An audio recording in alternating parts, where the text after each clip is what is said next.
구약성경 사사기 9장 34절에서 45절까지입니다. 우리 한 절씩 교독하겠습니다. 아비멜렉과 그와 함께 있는 모든 백성이 밤에 일어나 네 때로 나누어 세겜에 맞서 매복하였더니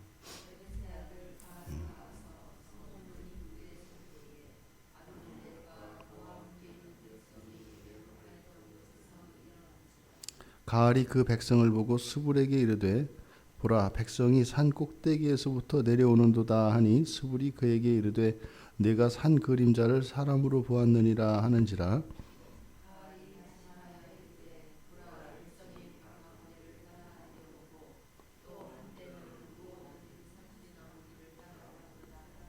스불이 그에게 이르되 내가 전에 말하기를 아비멜렉이 누구이기에 우리가 그를 섬기리오 하던 그 입이 이제 어디 있느냐? 이들이 내가 업신여기던 그 백성이 아니냐? 청하노니 이제 나가서 그들과 싸우라 하니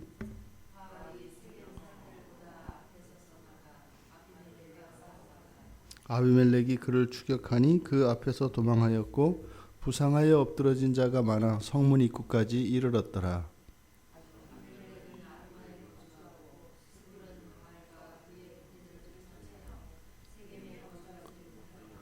이튿날 백성이 밭으로 나오매 사람들이 그것을 아비멜렉에게 알리니라.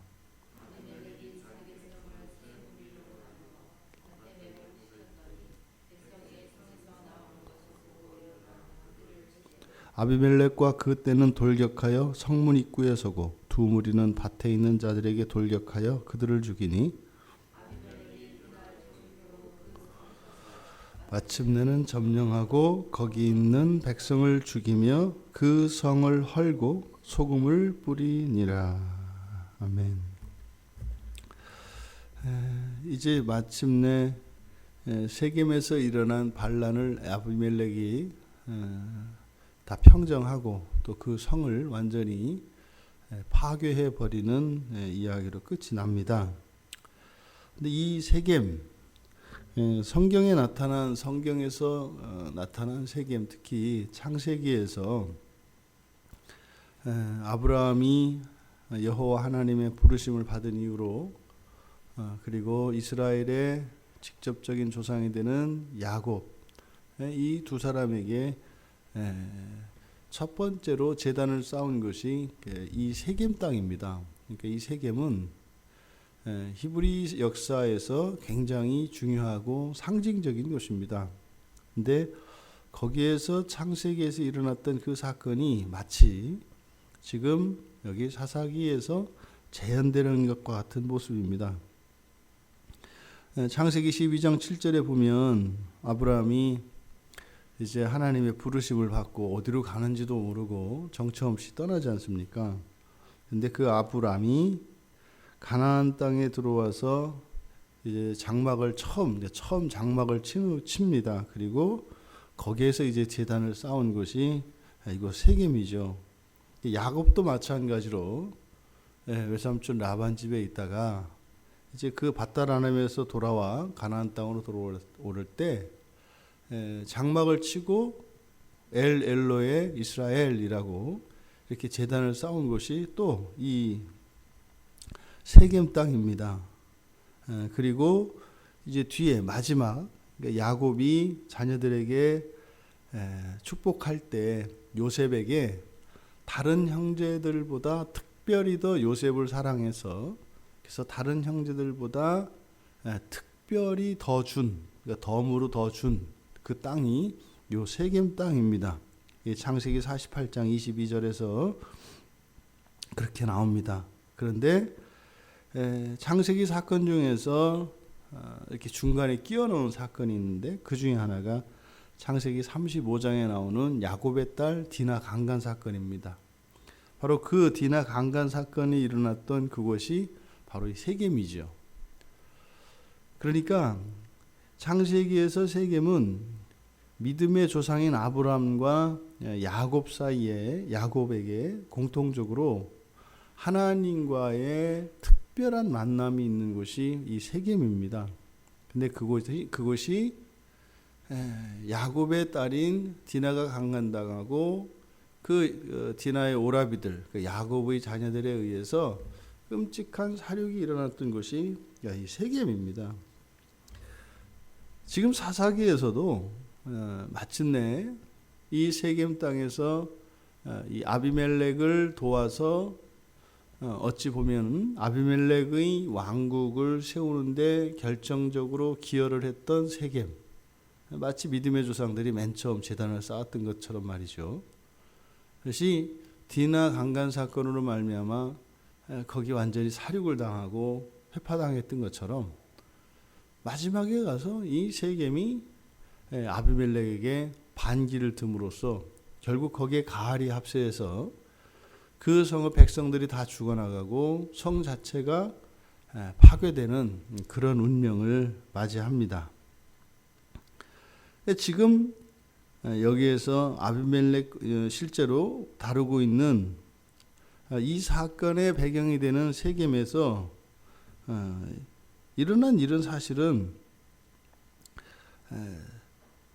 아비멜렉에 대해서 반역을 도모했던 그 세겜성의 백성과 또 그들의 그러한 상황 속에서 그들을 이용해서 자신의 그 허세를 입증하려고 하였던 가알로 인해서 촉발되었던 싸움, 그 싸움에 대한 얘기입니다. 그래서 이 세겜에서 일어난 전투를 묘사하고 있는데 오늘 본문은 세겜에서 일어난 전투를 성 안에서 일어난 전투와 성 밖에서 일어난 전투로 나누어서 묘사하고 있습니다.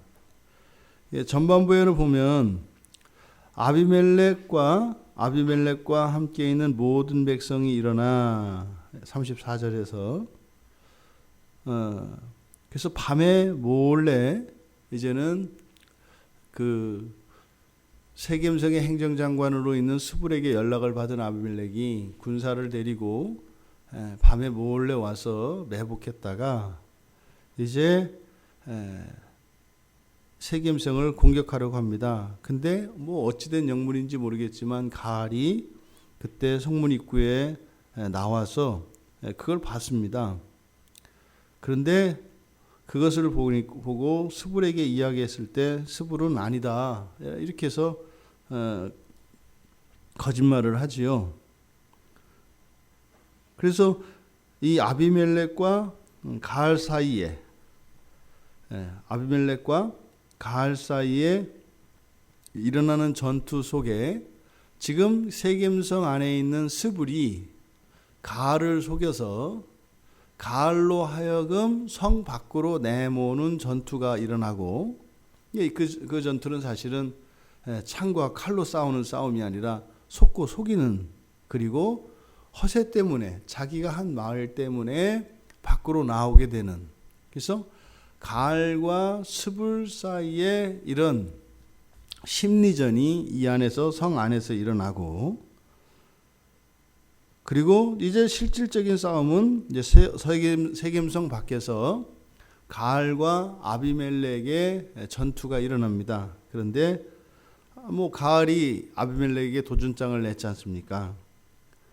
그래서 가알과 아비멜렉이 붙었지만 뭐 가알이 상대가 되지 않았죠.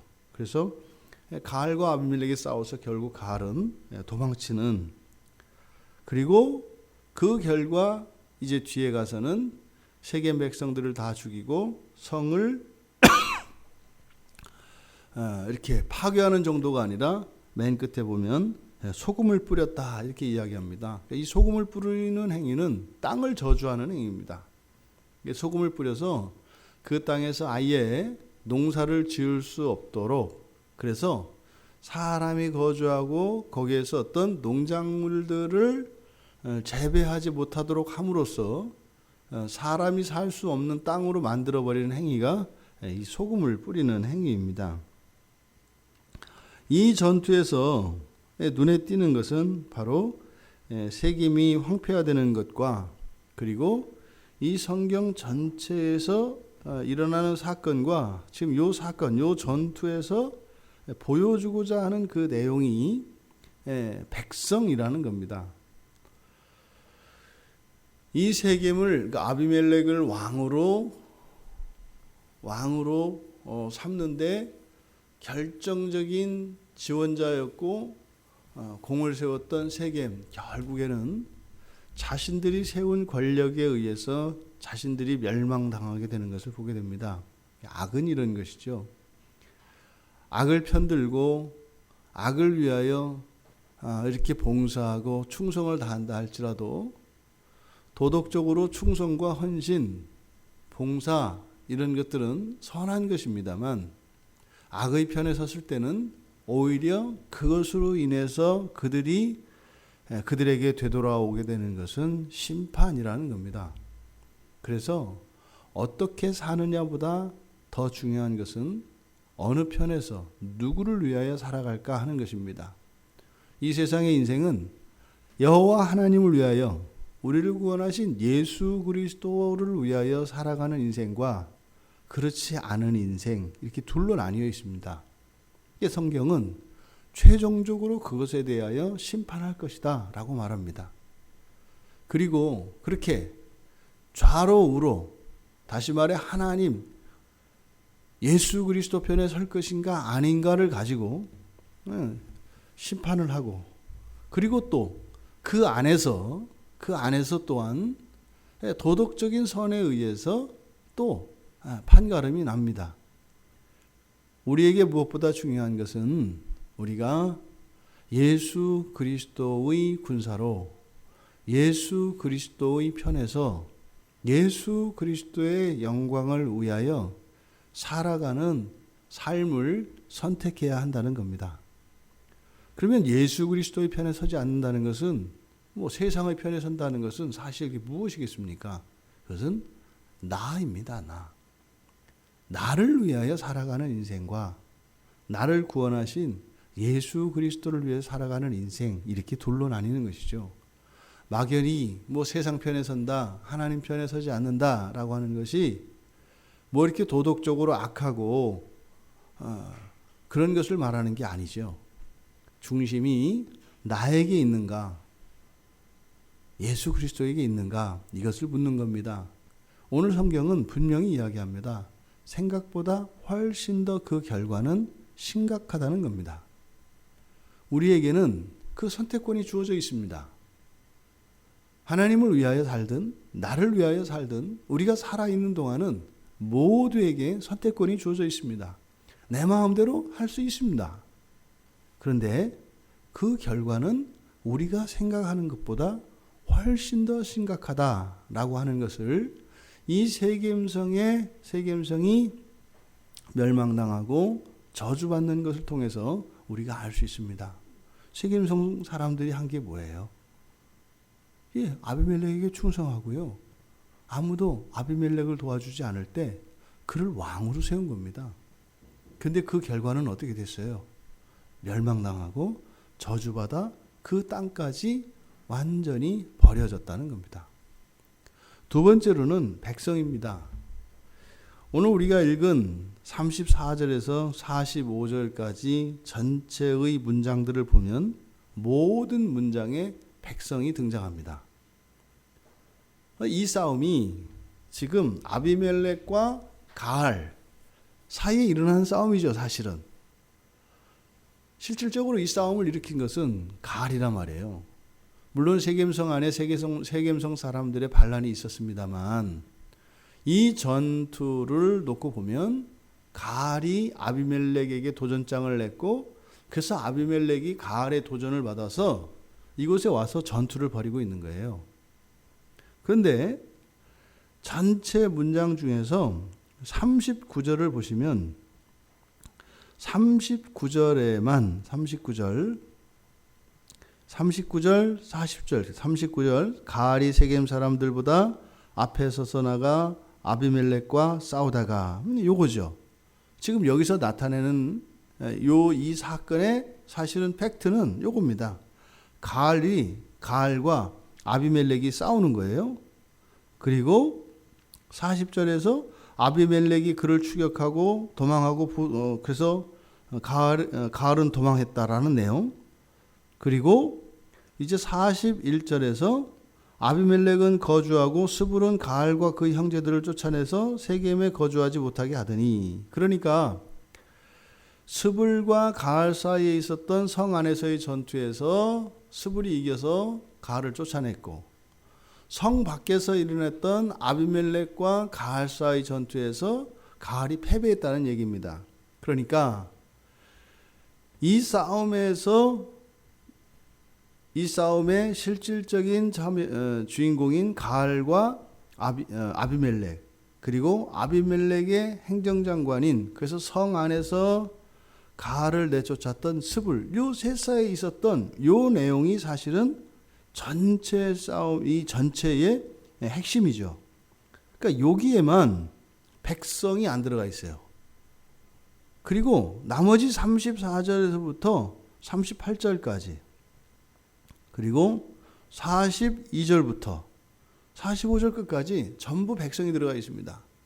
그러니까 요 문장의 구조를 보면, 이 글의 구조를 보면, 싸움은 가알이 싸움을 시작을 해서 아비멜렉에게 졌다는 내용이에요. 그러니까 요 세 절의 내용이면 사실은 모든 내용을 다 충분히 설명할 수 있습니다. 그러니까 앞으로 뒤로 있는 내용은 사실은 그렇게 의미가 없어요.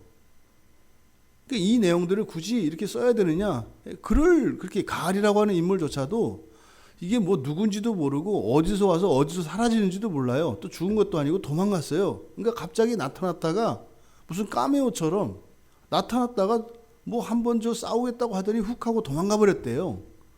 근데 여기서 중요하게 다룰 내용이 아니거든요. 그런데 굉장히 큰 의미도 없는 이 사건에 대해서 장황하게 보도하고 있어요. 근데 여기에 감춰진 것은 바로 백성입니다. 그러니까 그냥 간단하게 뭐 이렇게 세 절이면 나타낼 것을 길게 진술한 이 내용들, 뭐 특별한 의미도 없는데, 근데 거기서 우리가 발견할 수 있는 게 뭐냐면, 세겜 백성들이 아비멜렉에게 반기를 들었고, 또 그때 가을이 찾아와서 전쟁이 일어났지만 결정적으로 이 싸움에서 피해를 본 것은 사실은 누구예요? 백성이라는 겁니다. 여기 보면은요, 앞에 전반부에서는 34절에서 앞에 전반부 38절까지, 그러니까 39절 그 싸움에 대한 진술 이전에 38절까지 나오는 이 백성들은 다 아비멜렉과 함께 있는 백성들입니다. 그러니까 아비멜렉이 데려온 군사들을 여기서는 백성이라고 이야기합니다. 근데 이 백성은 다 군사들이죠. 그러니까 아비멜렉을 따르는 군사들, 그러니까 아비멜렉의 백성들이라고 돼요. 그리고 이제 42절 이하에서 나오는 백성, 그러니까 43절에 자기 백성을 제외하고 목적어와 주어로 이렇게 쓰이는 백성은, 이 백성은 세겜에 있던 백성들입니다. 그러니까 이 싸움을 중심으로 앞쪽으로는 아비멜렉의 백성이, 그리고 뒤쪽으로는 세겜성의 백성이 등장을 합니다. 그런데 본문에서는 앞에 있는 백성이나 뒤에 있는 백성, 다시 말해 아비멜렉의 백성이나 세겜성의 백성을 흐려버려요. 이렇게 봐가지고서는 그냥 백성이에요. 여기 등장인물 아비멜렉, 스불, 가알, 그리고 백성 이렇게 나오거든요. 근데 사실은 백성은 다른 편에 있다고요. 그러니까 앞에서 나오는 백성은 아비멜렉의 백성이고 뒤에 나오는 백성은 그 세겜성의 반란을 일으킨 백성이기 때문에 적이다 말이죠. 근데 그냥 여기서는 똑같이 그냥 백성으로 취급을 합니다. 그 백성 누구 백성도 아니에요. 그냥 백성이에요. 그러니까 지금 저자의 의도는 뭐겠습니까? 뭐 우리말 속담에 고래 싸움에 새우등 터진 자고 하잖아요. 아비멜렉은 지금 우리가 살펴본 바와 같이 교만한 사람인가, 야심이 강한 사람입니다. 야심이 강한 사람. 형제들을 죽이고 권력을 차지할 정도로 야심이 대단한 사람입니다. 그리고 이 싸움의 또 다른 주인공인 가알은 허세를 부리는 사람입니다. 야심만만한 사람과 허세가 있는 두 사람이 싸움을 일으켰고, 그 사이에서 양쪽 백성들은 다 죽어나갔다 라고 하는 것을 지금 여기서 저자는 이야기하고자 하는 것이다. 이 두 사람의 싸움으로 말미암아서 얼마나 많은 백성들이 여기서 피를 흘리고, 또 결국은 세겜성 전체가 막대한 피해를 입은 것을 성경은 지금 우리들에게 이야기를 하고자 하는 것입니다. 이 지도자들의 야심과 허세, 이것으로 인해서 백성들이 치러야 하는 그 고통과 그들이 치러야 하는 대가가 얼마나 심각한 것인가 하는 것을 보여줍니다. 가알은 그 전쟁에서 패배하고 가서 쓰라린 아픔을 가지고 어딘가에서 살고 있겠죠. 그런데 그 자리에서 죽어간 수많은 백성들, 그들의 피 흘림은 역사에서 무슨 의미가 있겠고 그들의 피에는 무슨 가치가 있겠는가. 이 땅에 세워졌던 수많은 교회들을 봅니다.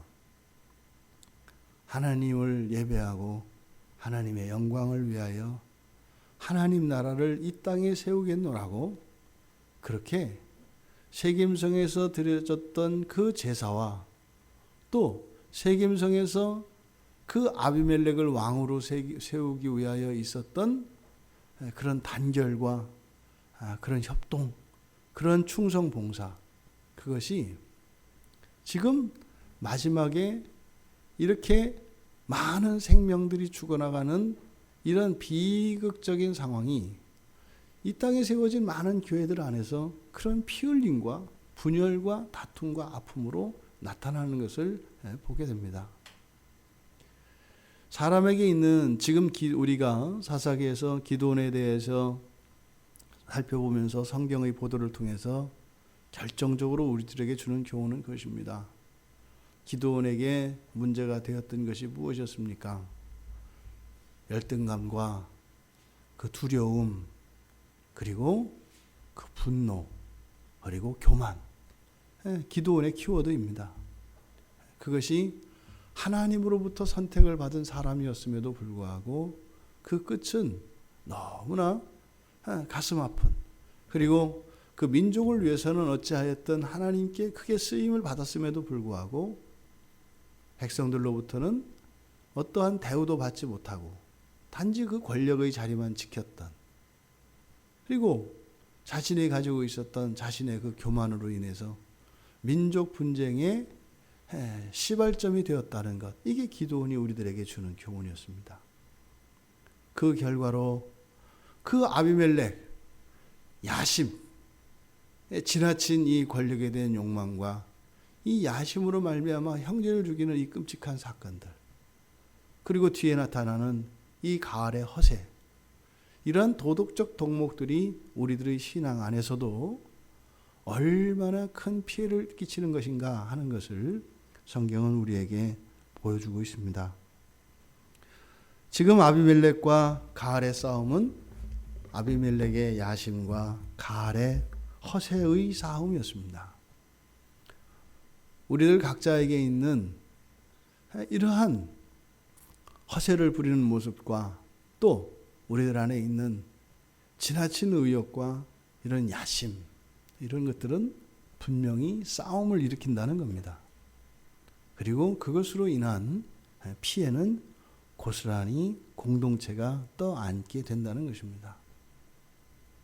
우리가 공동체를 이루어 살아갈 때 절대로 그 공동체를 유지하고 그 공동체의 평화를 지켜내는 것보다 더 우선하는 가치가 없다는 것을 우리가 기억해야 합니다. 더 좋고 더 거룩하고 더 온전하고 그것은 하나님께 달려 있습니다. 우리들이 하는 것은 평화를 유지하는 것입니다. 그랬을 때 그 평화를 위하여 하나님께서는 더욱 거룩하게 하시고 온전케 하시는 것이지요. 오늘 성경을 우리가 통해서 전혀 의도하지 않았던 이런 끔찍한 비극이 일어나는 이 사건을 통해서 우리들이 살고 있는 삶의 자리에 있는 모든 공동체에 임하는 가정, 교회, 회사, 또 알고 있는 지인들과 맺고 있는 이러한 공동체 안에서 내가 추구하고 있는 가치가 무엇인가를 한번 점검해 볼 수 있는 시간이 되었으면 좋겠습니다. 하나님 편에 선다면 평화를 가장 우선시할 것입니다. 하지만 나의 편에 선다면 평화보다는 내 안에 있는 이런 정욕들, 허세와 교만과 이러한 야심으로 인해서 이런 공동체의 평화를 깨는 일을 조금도 두려워하거나 죄책감을 갖지 않을 것입니다. 오늘 성경이 역사적 교훈을 통해서 우리에게 묻고 있는 그 질문을 통해 하나님 나라를 한마디로 평화의 나라라고 이야기할 수 있다면 우리들이 살아가는 이 땅에서도 우리는 평화의 나라를 살아가야 한다는 이 교훈이 우리 모두에게 마음 깊이 새겨질 수 있게 되기를 주님의 이름으로 축원합니다. 말씀을 생각하며 우리 같이 기도하겠습니다. 하나님, 제가 지금껏 살아왔을 때 나의 주장과 나의 생각을 위하여 살아왔습니까? 아니면 평화를 위하여 나의 생각과 나의 주장을 내려놓고 살아왔습니까? 스스로 우리의 인생을 돌아보며 또 하나님께서 은혜를 주셔서 정말 우리가 서 있는 그 모든 곳에는 하나님의 평화가, 하늘의 평화가 임하는, 그래서 정말 평화의 사도로 그렇게 쓰임받는 우리 모두가 될 수 있도록 은혜를 달라고 같이 기도해 주시기 바랍니다. 하나님 아버지, 은혜를 감사합니다. 오늘 말씀을 통하여 저희들의 지난 삶을 되돌아보게 하시고 이 땅을 살아가는 동안 저희들이 추구해야 하는 그 가치의 우선순위가 바르게 정립될 수 있도록 도와주셔서 이 세상을 사는 동안도 하나님 나라를 살게 하여 주십시오. 그래서 저희들에게 필요한 것들을 채워주시고 온전케 하시는 하나님의 은혜를 경험하게 하옵소서. 예수님의 이름으로 기도드리옵나이다. 아멘.